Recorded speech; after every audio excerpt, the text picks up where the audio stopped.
Il est 21h30 à Paris, retour dans Paris Direct. À la une de l'actualité, le drapeau ukrainien qui flotte de nouveau sur la ville de Kherson.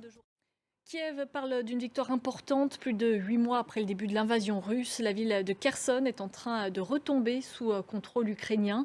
Selon Moscou, plus de 30 000 soldats russes ont quitté la région. Marc Pope. Et vous venez de l'entendre, la Russie assure que le transfert d'hommes et d'équipements a été réalisé sans dommage. Malgré tout, l'enthousiasme des propagandistes russes a tendance à se fissurer. Exemple avec ce présentateur de la chaîne russe NTV, il a trouvé un moyen original de faire passer un message. Écoutez-le.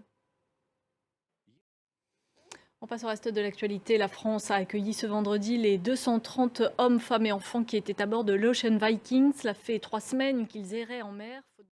Joe Biden est arrivé en Égypte ce vendredi pour participer à la COP27. Le président américain a présenté son plan colossal d'investissement pour lutter contre le réchauffement climatique aux États-Unis. Et toujours en Égypte, des militants écologistes se sont également rassemblés pour protester, entre autres, contre l'utilisation des jets privés par des participants de la COP. Ils dénoncent une hypocrisie. Et Tanadji. L'incertitude continue de planer sur l'avenir de Twitter. Après un plan de licenciement massif, c'est au tour des principaux responsables de la sécurité de partir en claquant la porte. Une situation de plus en plus tendue pour Elon Musk qui vient tout juste de racheter la plateforme. Héloïse Mélan. En France, le 11 novembre est un jour férié qui commémore chaque année l'armistice de 1918.